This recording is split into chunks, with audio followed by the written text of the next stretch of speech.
read to you the call on the 21st of June 2020 at 18:08 minutes and 37 seconds, a call forward.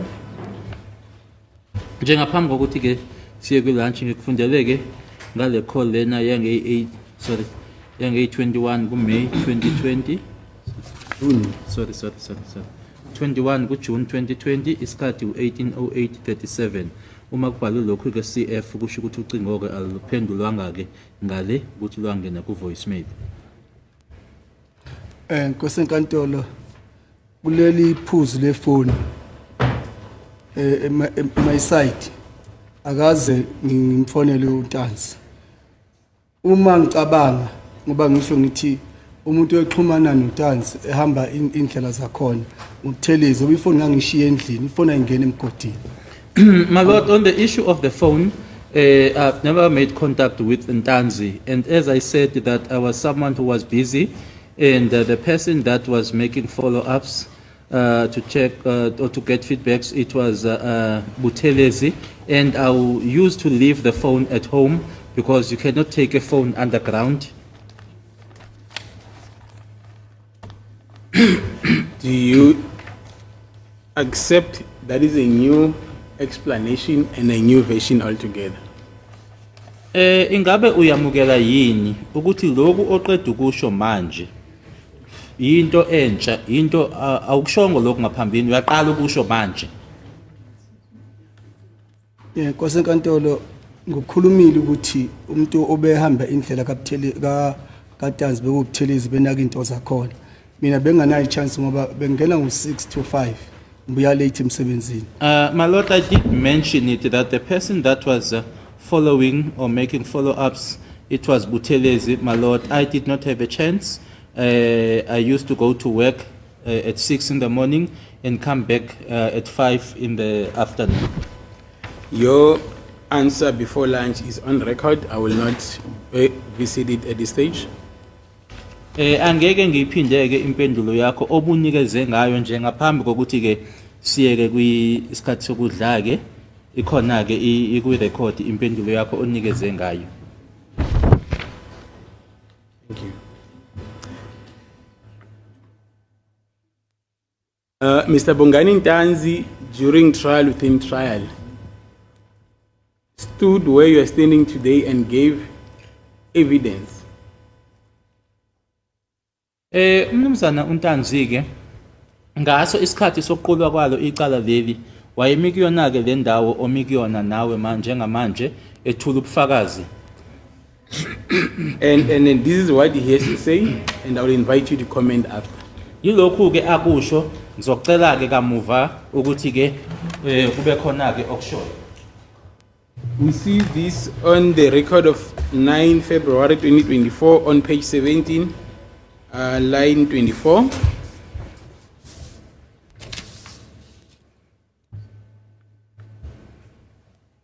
Accused 2, which is Mr. Ntanzi. My Lord, my family got to know about my arrest on 13 July, and they were informed by Buthelezi and Zondo. It was on that day on which I managed to get some clothes to change as well as some toiletries from 16 June up until 13 July when I did not take a bath. Lana impendulo kaMnumzana uNtanzi kwakungeyi9 kuFebruary ngo2024 ifundeka ngalendlela uNtanzi ke lo okhuluma la. Inkosi enkantolo umndeni wami wathola noma wazi ngokuboshwa kwami ngeyi13 zika July futhi batshelwa uButhelezi noZondo. Kwakungalelo langa engathi ke ngathola impahla ukuthi ngishintshe futhi ke nento zogeza ukusuka ngazo i16 June kwaze kwayoshaya i13 July ngingakaze ngigeze.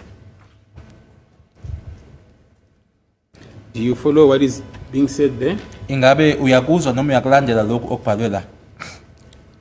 Nkosenkantolo ngiyakuzwa noma ngakulandela oba ngisho ngithi angeke ngivume into engangayinakile into kaNtanzi into oyinakile kwaku uButhelezi. I hear it, my Lord, although I do not follow it. And my Lord, I cannot admit to something that I was not paying attention to. It was Buthelezi that was attending to the matter. But your name is mentioned here. Kodwa igama lakho likhona la. Kusekhatela oba ngibona ngiyabona la uyakhomba baba kodwa nje mina akazi obana lapha ubuthelezi hambisa impahla ngangekho mina underground. I see, my Lord, as it is pointed out to me here, but even at the time when Buthelezi was taking the clothes, I was not there, I was underground. So my question now, is this statement accurate in light of what you said at the beginning of our cross-examination? Manje-ke, kuloku obukushilo ngaphambilini uma mina nawe siqala-ke ukuthi sixoxisane noma sikhulume noma ngikubuze imibuzo. Ingaba lokhu okubhalwe la kuyiqiniso yini uma uthatha lokhu okushilo wena? Lokhu okushiwo la kuyiqiniso? Hayi esayidina makusile iqiniso azange ngihambise impahla kuTanzi. On my side, it is not the truth, my Lord. I never took clothes to Ntanzi. Is it the passage that was read to you that you did not understand, or you just don't want to answer the question? Ingabe mhlambe lokhu okufundiwe awukuzwisisi awukuzwa noma mhlambe awuyimisele ukuphendula umbuzo? Kosankantolo bengithile umbuzo uthi ngangihambise impahla ngihambisela uNtanzi. Imndeni wakaTanzi uzwe ngami uthi uTanzi boshiwe. Ngamanga la. My Lord, I thought the question was to the effect that I'm the one who took clothes from Ntanzi and that I informed Ntanzi's family about his arrest. Those are lies. Okay. Number 2, Kosankantolo anginama number family kaTanzi. Secondly, my Lord, I do not have the contact details of Ntanzi's family. Let's break it down. My family got to know about my arrest on 13 July. They were informed by Buthelezi and Zondo. Full stop. Asiqale la. Kosenkantolo umndeni wami wathola noma waziswa ngokuboshwa kwami nge-13 zika July futhi batshelwa uButhelezi noZondo. Asime lapho. Kosenkantolo ifoni ibuya emakhaya ufoni ingane ithi thunya umama. My Lord, the call came from back home, back in the villages. It's the child that was phoning saying, my mother sent me, yebo. Uthi kuboshwe uMafika ufuna ukwazi Mafika uboshwe lini? Saying that she heard that Mafika had been arrested. She would like to know why was he arrested. Ubuthelezi sosikhathe ethatha ifoni yakhe fonela omunye family kaTanzi eRustenburg. At that time, Buthelezi took his phone and called one of Ntanzi's relatives in Rustenburg. Lapha thola khona ke ubuthelezi ethola ngomunye wefamily kaTanzi utholakale nenhlamvu zikuplastic. That is where Buthelezi was informed from this relative of Ntanzi in Rustenburg that he was found in possession of ammunition, and these ammunition were in a plastic. So that is the information that you received. Ilo information awayithola wena. Nkosenkantolo iyo le ngayitholayo. My Lord, that is the information I received. And then that was before the 13th of July 2020, correct? Kwakungaphambi kwe-13 July 2020 lokho. Nkosenkantolo ngisakhumbula ngoba ngisho nje ngangayinakile ngangenanje ntenga eyayingafuni mina. My Lord, I cannot remember, as I am saying that I was not paying attention to detail or paying attention to it, because how could I have paid attention to something that did not concern me? Okay. And that contact between Buthelezi and the family member in Rustenburg happened after his arrest on the 19th of June 2020 in where he used to reside in Freedom Park, correct? So after whose arrest? Accused number 2's arrest. Lokho kuxhumana phakathi koButhelezi naleli alunga lomndeni lika Ntanzi elise Rustenburg kwenzeka emuva kwe-19 zika June 2020 emuva kokuboshwa kwakhe la aboshelwa khona la ayehlala khona eFreedom Park. Kusenkantolo angisakhumbule ukuthi uThelezi mekhona umndeni wakaTanzi ngalesikhathi kuzwakala isimeshu ukuthi uTanzi uboshiwe. My lord, I cannot remember when Buthelezi made contact with this relative of Ntanzi in Rustenburg. It was when this issue came up, or that Ntanzi had been arrested. Yebo. Oh, okay. So, in conclusion, we can, me and you agree today that the family of accused number 2 were informed of his arrest by the 19th of June 2020, late in the evening. Mina nawe masiphothula ke udaba lolu singavumelana ke ukuthi ke umndeni kaNtanzi watshelwa ngokuboshwa kwakhe, asithi nje masekuzophela usuku noma ke makuzophela ilanga la nge-19 zika June 2020 babe sebetsheliwe ngokuboshwa kwakhe ngazi 19 June 2020. Nkosenkantolo, ukuqale ngicela ukucacisa. Anginaki minister engafuni mina indaba zomunye umuntu. Mama date nje angazi nokuthi kwubani date ngoba aze ngiyeze follow up phela uNtanzi akasiwe family yami. uTanzi mina ngimfaka emsebenzini une family yakhe. My lord, let me first explain this. I'm not someone who would then attend or pay attention to something that is none of my business. Tanzi is, I did not, as to what day it was or the date it was, I do not know, my lord. And Ntanzi is not a relative of mine. I just managed to get Ntanzi to be employed. Thank you. Now let's move to case ID number 103, 1227, page number 132 of 200. 110.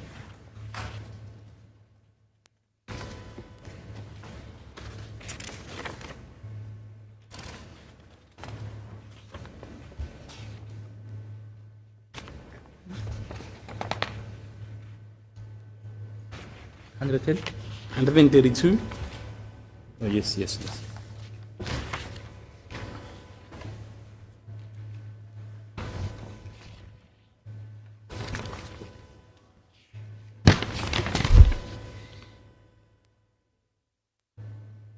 24 November 2020 at 19:53 and 35 seconds. See that. MOC.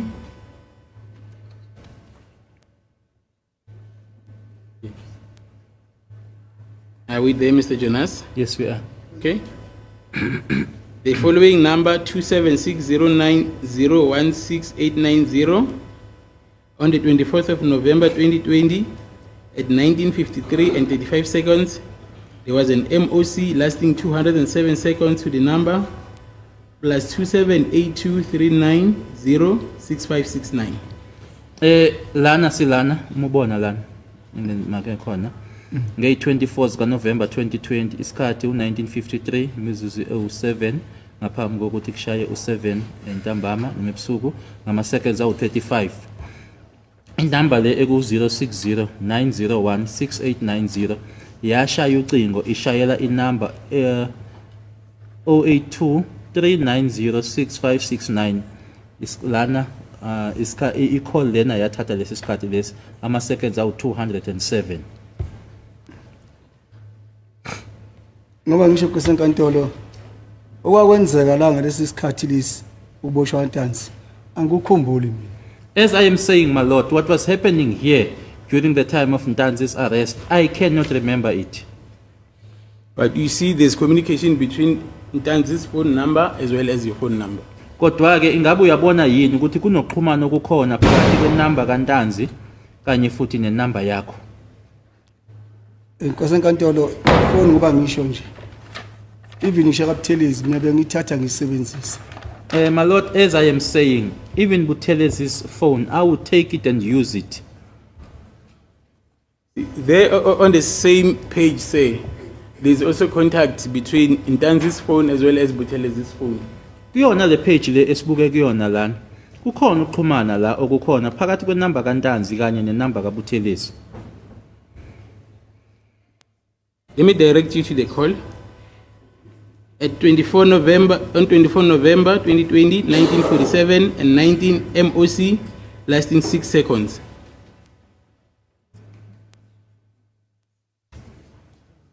Okay. Can you repeat the time? Sorry, I just missed the time. 1947, 19. Oh, okay, sorry. Khona la, ngazo i-24 November 2020, isikhathi u-1947, 19, ama-seconds, i-MOC okusho ukuthi-ke ucingo lwalubuya-ke kule number egcina ngo-6890, inumber lena-ke ekuthiwa ikantanzi, kwathatha isikhathi-ke singama-second awu-6, exhumana nayo-ke le number untanzi 072036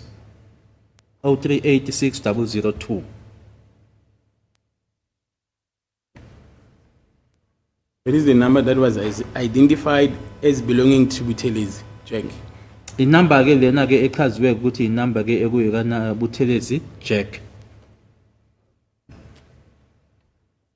Kosenkantolo ngoba ngichaza nje. Amafoni uba ngisinawo endlini Buthelezi. Uyayithatha ifoni uma usebenzisa senqaba ba senza lento ethiwa ama minute. As I am saying, my lord, as we were staying together in the house with Buthelezi, no one was barred from taking anyone's phone and use it. We're doing what is being called minutes.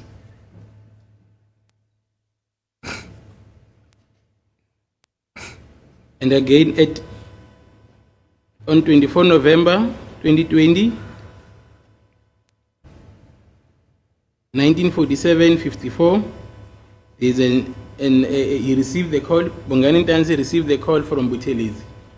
Futhi masibuka lana kusona i-24 November 2020 isikhathi u-1947 nama-seconds awu-54 inumber yakhe uNtanzi igcina ngo-6890 yathola ucingo olubuya kuyena inumber kaButhelezi. Kosenkantolo ngeke ngikwazi ukuphendula okwabuthelezi. My lord, I cannot respond on behalf of Buthelezi. Now let's move to the next page. Page 133 of 200.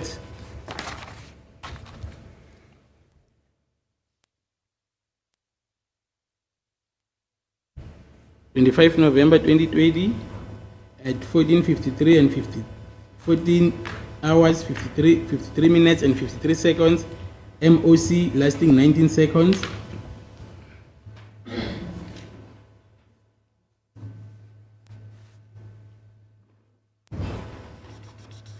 Yes.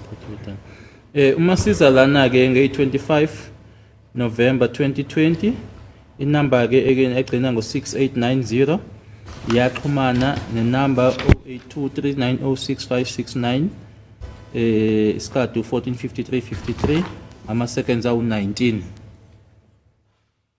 There's another contact between your number as well as Bongani Ntanzi's number. Okunye ukuxhumana futhi ke phakathi kwenumber yakho kanye nenumber kaBongani Ntanzi.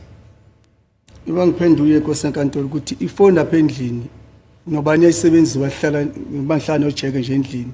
Wayena uNtanzi ngisahlala naye. Wayisebenzisa ifoni uma ekaButhelezi manje yami. So asinginakho ukuthi sine secret ngefoni ukuthi ifoni yami ngayisebenzisi. Bekungekho lokho mehlezi ndawonye. As I'm saying, my lord, that with regards to the phones there at home, I could use Jack Buthelezi's phone. Buthelezi could use my phone. Even at the time Ntanzi was still staying with me, my lord, there was no secret as to you cannot use my phone, I cannot use your phone. Okay. And then during the time when these calls were made, did Mr. Jack Buthelezi update you on the progress of the case? Ngalesikhathi ke ekwenziwa ngawo ke lama calls njengoba siwabona lana, ingaba umnumzana uButhelezi wayetshela njalo yini ngenqubekela phambili yecala ekutshela ukuthi kwenzekani ngecala? Ubengangitsheni sonke isikhathi. Sometimes oba ngisho ngithi Buthelezi umuntu obeshayisa ngo1 2 mina ngishayisa ngo5. Shayisa kwami ngiyalala ngiyavuka futhi ekseni ngise paperwork khona endlini. So benganasikhathi sokuthi obazi Buthelezi ukuthi vele ayikho angilandeleli into zakhona. Buthelezi did not update me all the time, my lord. As I'm saying that Buthelezi would knock off between 1 and 2. I would knock off at 5, get home, I'll sleep, and I would also be doing the paperwork right there. So he knew that I was not updated with the matter. Who is a gentleman called Mbili? Called? Mbili. Billy. Yes. Ubani okuthiwa umbili? ngomunye nje umfana weye efike ezofuna amatoha abuye futhi ahambe. It's a gentleman that would come and just ask for some peace job and leave again. Were you staying with him together with Mr. Jack Buthelezi? Ingabe wena kanye naye uButhelezi nanihlala naye? Yebo sahlala naye endlini. Yes, we stayed with him in the house. Do you know Mr. Makosonke Zungu? Umakhosonke Zungu uyamazi?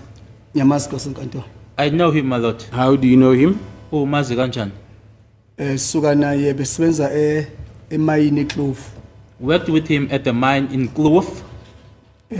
Sahamba naye sayi training yemayini. We went together with him to a mine training.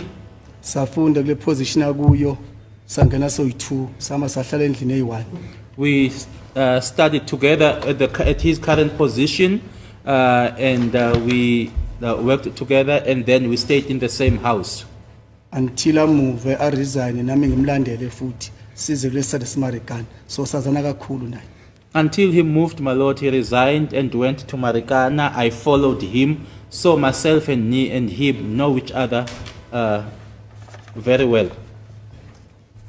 And then was there a stage where you introduced Bongani Ntanzi to Mr. Makosonke Andres Zungu? Ingabe kunesikhathi yini la khona wena kwaba wena owethula uNtanzi umethula kuMakhosonke Andres Zungu? Umazisa ngamanye amagama wazisa uNtanzi kuZungu. Kwasenkantolo akukho lapho. Into eyenzakala kwasenkantolo uma sikhuphula umfana ezohlala awuhambi anti ihostel amagenge maningi sibonana nje endleleni waye mhlawumbe emezike endlini azofuna uZondo athi uZondo ayakekho hayi mina ngusibani bani angisibani bani mangifika ngizothola ukuthi hayi kade ukhona uMakhosonke uthi ngawazungu into kuba into enjalo asikwazi ukuintroduce ukuthi hayi ubani lo cha. No, my lord, not in that way. When we bring up a boy, my lord, from back home, bring him this side, my lord, what would then, that is now for the purpose of him getting employment, the person would be at your place. Not to say that you would go around and introducing the person. Someone would come looking for you and then find that you are not there. And then you will get feedback upon your return that so and so Makhosonke Zungu was here looking for you. Did you at any stage together with accused number 2 go to Makhosonke's place with accused number 2? Kwakunesikhathi yini la wena kanye naye umsolo wesibili masikhuluma ngomsolo wesibili sikhuluma ngoBongani Ntanzi kunesikhathi yini la nina nomabili enahamba khona naya la uMakhosonke Zungu ayehlala khona? Kusenkathi ehlala khona kuphi khona Marikana Vonderkop. eMarikana Vonderkop. Kusenkantolo ngeke ngisakhumbula kodwa kwesinye isikhathi bengahamba kwabalingana vele bengahamba ukuthi gcina uyahamba lo yomvashela endlini yakhe. My lord, I won't be able to recall, but there would be times where we would go because they are the same age group, and then you get that this one would go and visit him at his place of residence. Let me refer you to the record of the 26th of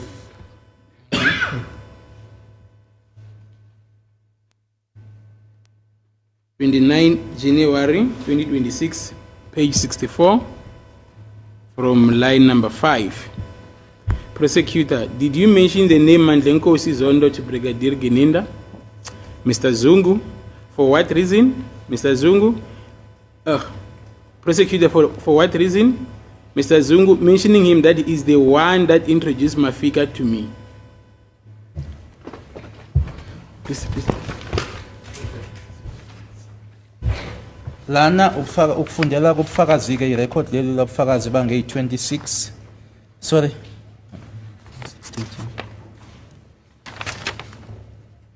Okay. Lana umshushisi uyabuza. Ingabe walisho yini igama likaMandlenkosi Zondo kuBrigadier Geninda? uZungu uyaphendula, yebo, ngalisho igama. Umshushisi uyabuza, ngasizathu sini? uZungu, ngamsho ngoba ke uyena owethula umafika kimi. Kusho uZungu uthi ke ukuthi asho igama lakho ku Brigadier Gininda ingoba uwena owethula umafika kuyena. Nkosenkantolo engushoyo yikho engichaza njengamanje ukuthi uma lapha nesayidini lethi mawulethe umuntu efikile awuhamba ungena wazisa abantu osobe ngabangakini. What I'm saying is exactly what my utterances before the court, that if you bring or you come with someone, you do not go around introducing the person, yebo? But what you are saying, it contradicts what is on record. Kodwa ke lokhu okushoyo kuyaphikisana nalokhu oqeda ukufundelwa manje. Lokho oqeda ukufundelwa manje yinto ubufakazi obulapha phambi kwenkantolo, yinto eyakhulunywa uMakhosonke Zungu etshela inkantolo. Manje ke kuyashayisana lokho okushoyo nalokho oqeda ufundwa. Nkosenkantolo kuyukuthi lokho okukhunywa uZungu kimi la kwe akhulumayo la ngeside lami ukhuma iphutho ukuthi ngamazisi ukuthi nangu umafika. Okwenza ngisho njalo Nkosenkantolo. Okay. What is being said by Zungu here, my lord, that which has been read out here, that I introduced Mafika to him, my lord, is making a mistake, that I'm the one who did that. The reason why I'm saying so, yebo? Mina ngangena ekseni ngaleso sikhathi. During that time, my lord, I started work in the morning. Untanzi ngifike naye ngisuke ekhaya ngesonto. I arrived with Ntanzi coming from back home, my lord, on a Sunday. UZungu efike endlini ezobheka mina engakabuye emsebenzini uZungu ngene ebusuku. When Zungu came to my place, my lord, coming to look for me, Zungu was working night shift. Yebo. Lapho kabona khona uNtanzi ke bebuzaneke ibonga namagama. That is where he met Ntanzi, and they then exchanged pleasantries, my lord, asking each other, who are you, names and surnames. Wamazi kanjalo ke. That is how he got to know him. Thank you. The record will speak for itself. Let's proceed, Mr. Zondo. Did you, in 2020, contact Makhosonke Andres Zungu regarding the arrest of Mafika, or accused number 2? Ingabe ngo-2020 wena Babu Zondo waxhumana yini noMakhosonke Andres Zungu mayelana nodaba lokuboshwa kukaMafika Ntanzi? Nkosenkantolo ngoba ngisho ngithi ezinye izinto ngeke uyinake and into ezabantu angeyinake.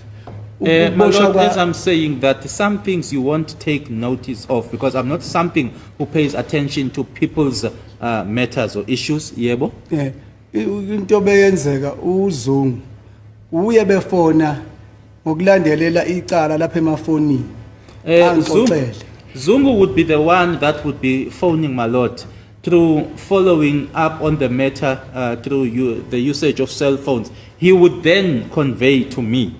Kangangokuthi ngaze ngamstopha Zungu angifuni mina umdisturb ungixoxele into lezi zinto zenu eniboshelwa zona engasazi.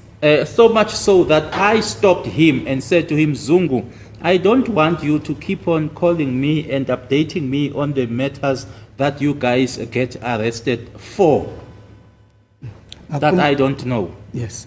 Ngakhuluma futhi kuZungu, Zungu yazi lento ukuthi uhamba ulandelela into engafuni wena izogcina ifaka enkingeni ngoba uzogcina ukhuluma into ongayazi uthi ayazi. I then said to him, Zungu, this thing of you, of yours, following up or making follow-ups on things that do not involve you, would end up getting you into trouble. You will end up saying things that you don't know. Get yourself out of this. Okunye ke senkantolo nangalesikhathi ngizomkhuza lokho mangifonela amaphoyisa athi ifoni yami ayithola kuZungu. And also, my lord, when the police contacted me, the police informed me that they got my number from Zungu. Ilapho manje seniba neziyalo mangikhuluma naye Zungu inombolo yamaphoyisa afihlanga ukuthi athi ayithola kuwe. Ngibuza ifoni yami niyitholephi? Ngenaphi kule leli cala? That is when I then reprimanded Zungu and said to him that the police did not hide the fact that they told me that they got my number from you. I then asked, how am I involved in this matter? Where do you get my number from? Cela ukuma. Okay, so now, this is what he has to say, Mr. Makosonke Zungu. I think, okay, let me start from line 16. Prosecutor, did Mandlenko Zondo, also who works at Northwest, phone you regarding the arrest of accused number 2? Mr. Zungu, I think even yesterday I did mention it, that he called me and informed me about Mafika's arrest. Lana umshushisi ubuza yena ke uZungu. Siqalela. Yeah, ifuna umshushisi obuzayo. Ingabe uMandlenkosi Zondo naye osebenza eNorthwest waxhumana yini nawe ngocingo mayelana nokuboshwa kwamsola wesibili? Uma iphendula uZungu uthi ngicabanga na izolo ngikushilo lokhu ukuthi wangifonela engazisa noma engitshela ngokuboshwa kukaMafika. Is that statement accurate? Let me ask the question first. Is that statement accurate or not? Ingabe lokhu kuyiqiniso noma cha? Uzungu amtshela ngokuboshwa kwaMafika. I informed Zungu about Mafika's arrest. But you just said you did not inform him. He's the one who was calling you, sir. Kodwa uqeda ukuthi awukuzange umtshele uyena owayelandelela. Inkosi enkantolo ngiqonda ukuthi uMafika uboshiwe waxoxelwa yimi. Ubuse kuboshwe uNtanzi. My Lord, I mean to say, Mafika's arrest was conveyed to him by myself, that Ntanzi had been arrested. See now, Mr. Zondo, you are now adjusting your evidence as we go along. Ubufakazi bakho ke manje usuyabulungiselela usuyabushintsha nanjengoba simane siqhubeka. Inkosi enkantolo angana mengizophuma eceleni ngixolele. Correct ngibuyisa. I don't know, my Lord, whether I will be out of line, I'll veer out of line, but I would like to apologize, and then I would be the court. I will be then redirected. Inkosi enkantolo i-question yami enginayo noma ngeke ngiphenduleke manje angazi. The question that I have, although I won't be answered to right now, I don't know. Ngiyadideka emqondweni wami ukuthi ngilapha melana ukuthi ngizothetha icala elingifaka phakathi kuleli cala okungalo la ngalabafowethu na. I get confused as to whether am I here to come, my Lord, and answer, or to come and be questioned about this particular matter that is before the court in which my brothers are facing. Ngoba uma ngithathwa kusenkantolo le ngizoyibona kwi-camera. Because, my Lord, when I was taken over there, I saw myself on the camera. Sekuphakathi sengifakwa odabeni kaSenzomeyiwa kufakwa Senzomeyiwa ngemonto yami kuthiwa yayisefo Solas. And in the middle of that, my Lord, I was then now confronted about the matter of Senzomeyiwa, as well as my vehicle that was alleged to have been in phosphorus. Yes. Ngiyadideka ukuthi sengingenaphi uma sengithola sengithethe icala engathi ngingomunye ophakathi kuleli cala. Now I'm getting confused, my Lord, as to how am I now involved, that I am now someone who is now facing trial, as if I am now also a part of it. Ngoba ukulandela istatement sami ngangibuzwa ukuthi uTanzi mangimazi ngimazi kanjani ngichaze uMafi kulo umuzi ngimazi kanjani ngichaze namhlanje ama question angaka aphumaphi wayengalandelwa according statement sami. And my Lord, when I followed my statement, or following my statement, the manner in which I was being asked, I was asked about my knowledge of Muzi. I would then explain. Asked about my knowledge of Ntanzi, I would then explain. But now today, my Lord, so many questions as to where these questions are coming from. Ngoba ipoint lokuqala elafika kulesa statement sasikubabaluyi ngethuswa igama lemayini makuthiwa bengisebenza I think babathi mphahlele Rustenburg engayazi lo mayini engaze ngisebenze. Because the first word that came, my Lord, or that came to the fore, my lord, when Mr. Baloyi was reading out that statement to me, was a particular mine in Rustenburg, Mpahlele, and I didn't know that name and I've never worked there. Kusekatolo ngicela ukuthi ngibhekane nento engangibhala ku statement sami. Hayi into engayazi ngoba ngichazile phambi kwenkantolo ukuthi zingane lezi angihambi nazo.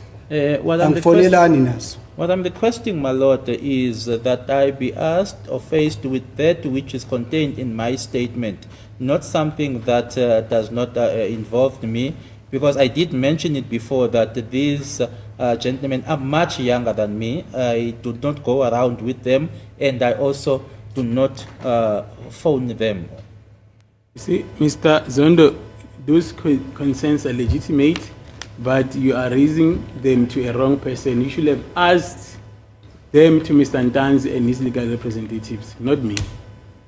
Kuyazwakala lokho kushoyo kodwa ke ukusho kumuntu ke engasiyena noma ke engafanele ukuthi ke ukusho kuyena izinto lezo ebekufanele ukuthi ke uzisho kumnumzana uNtanzi kanye nommeli wakhe. Kusekatolo ngiyezwa lapho. I hear, my lord. Amaphoyisa bengihambisana kahle nawo. Uma sahutshwa icala angisho njalo. Kuyaba masefuthi ngize court ngokwesayida amaphoyisa. Ngiyayekisa ukuya emsebenzini ngilindile amaphoyisa. Amaphoyisa asangilandi asethatha ukuthelisa. Ngine question mark lapho. Why? Ngihlungumezekile ngashaywa ngawulalisa endaweni engayazi ifamily yami ingazi ukuthi nguphi ngaphelela umsebenzi. Nalo question mark leyo namhlanje sengithola ngathi kuyaphambana ubuhlungu engibuzwile nalokho engifaka kokho kwecala. Why inkantolo amaphoyisa ngesikhathi esahupha icala ayilokho engifonele asho futhi izofika zokulanda. Makumele ufike zongilanda athatha ukuthelezi wazi ukutheza zokhuluma la. Ngashiwa mina lendli. Wakungani kosenkantolo ngishiwe nalo question mark leyo. I have this one question mark, my lord. At the time or during the time when the police were busy with the investigation, there was nothing wrong. I cooperated with them. But came the time, my lord, when we had to come to court, I did not go to work. I waited for them to fetch me. They didn't do that. I lost employment. They only fetched Buthelezi. Buthelezi was here. He testified, my lord. And after being assaulted, taken to this place, which I don't know, where my family also did not know my whereabouts. So I only have that one question mark, my lord. Namanje family yami ifuna ukwazi ukuthi ngangibosheleni namanje bangibuza umbuzo engakwazi ukuphendula kosenkantolo. Even now my family wants to know why was I arrested. They are asking me a question which I'm unable to answer. Ngicela kosenkantolo ukuhamba phekwe statement sami ngingahambe endaweni engayaziyo. I'm requesting, my lord, that I be confronted with what is contained in my statement, not something that I know nothing about. You see, during the introduction, I said to you, your role there is to answer questions, not to ask questions. Uma ngiqala ukuthi ngikhulume nawe ngikutshelile ukuthi ke nanjengoba wena umi kule ndawo omi kuyona ukuthi wena ke kufanele ukuthi uphendule imibuzo kungabi wena obuza imibuzo. And I want us to avoid this dialogue between myself and yourself, because you had an opportunity during examination in chief to ask for your statement. You did not.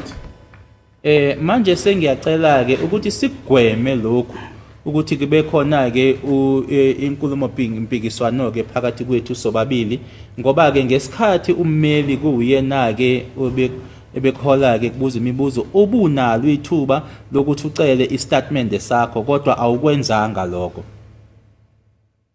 Kosenkantolo ngiyakuzwe ukukhulunywayo. Ngilandela lapha nomnumzane ngoba ngiyacabanga ukuthi mhlambe ungomunye owawuphethe lamaphoyisa ayehopha icala. I hear what is being said, but I'm now following on you, sir, and I believe that you were the ones that you were one of those that were leading or in charge of the police that were investigating the matter. Thank you. Since you are asking for your statement, I'm going to help you with your statement. My Lord, I had an informal discussion with Mr. Ramsipil regarding the use of this statement. He informally informed the state that he has no objection that we can confront this witness with the statement. Yes, sir, please. Uthi ke umshushisi nanjengoba uyiceleleke ukuthi ke ufisa ukubona istatement sakho uzokunikeza ke ithuba lelo kodwa solinda ke eqala ukuthi sizwe ubaba uRamsipil uthini ngoba uthi ke uke wakhulumisana ke naye mayelana nalo udaba lolu. Yes, sir. I'm not sure if this an objection or the informal arrangement stands, my Lord. The statement will be marked Exhibit ZZZ8. My Lord, I've always indicated that I'm not going to tell the state how to run their case, my Lord. As the court pleases. As the court pleases, my Lord, Can we proceed? My Lord, the statement will be marked Exhibit ZZZ8. How many pages? 1, 2, 3. So, please.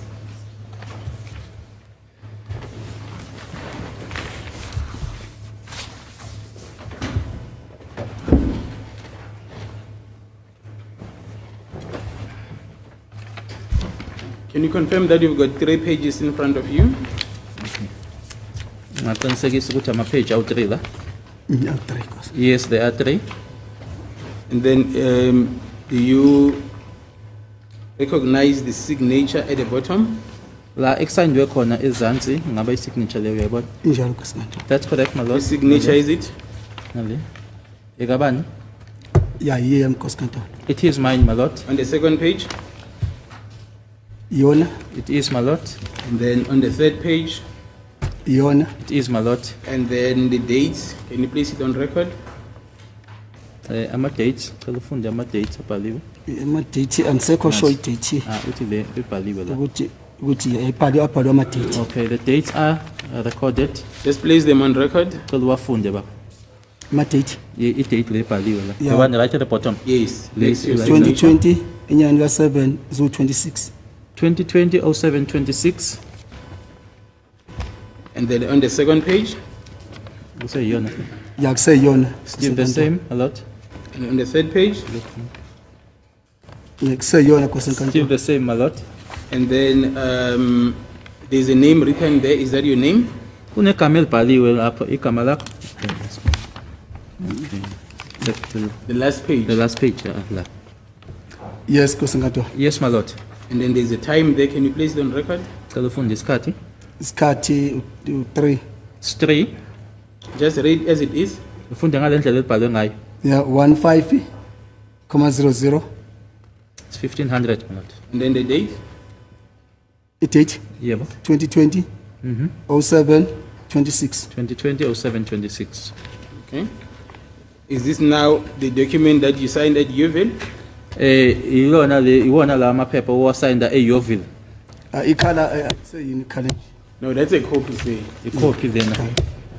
The color is not the one, my lord. Yes, yiwo ngawasayina le. Yes, these are the ones that I signed there.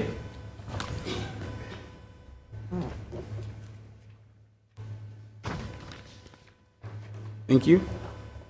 Is this the statement that you made before Brigadier Ininda? Ingabe isona yini statement lesi owasezwa phambi koBrigadier Gininda?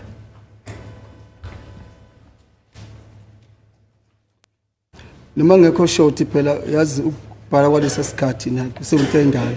Manje statement yasibhala uGininda eFOCL bizokuthiwa ngibizoba baluni.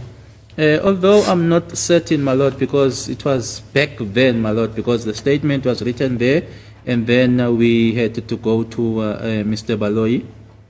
Okay, but that statement that you are referring to, the one that you have to go to Mr. Baloyi, you testified today that you did not sign it.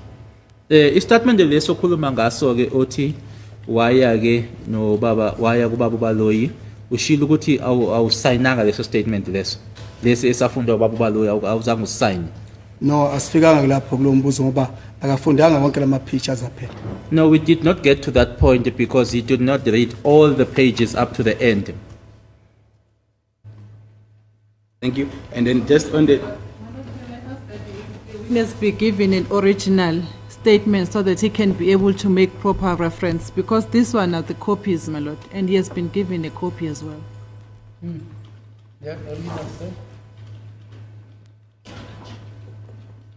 my lord, we do not have the original statement at this stage.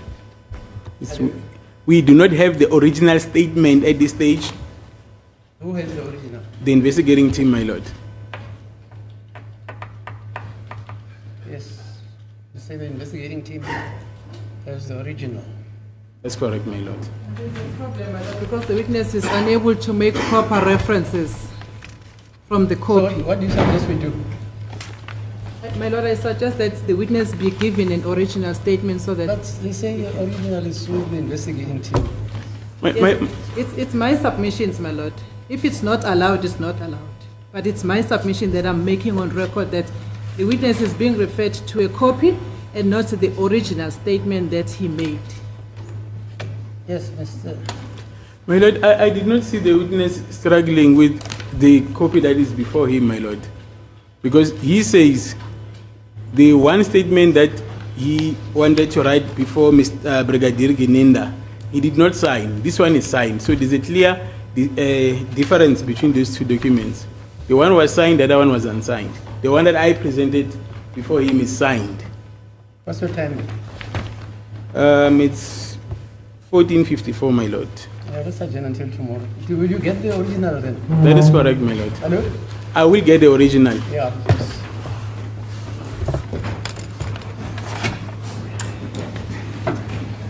Yeah.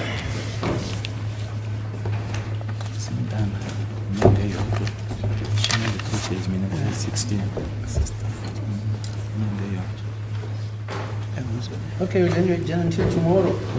The minor.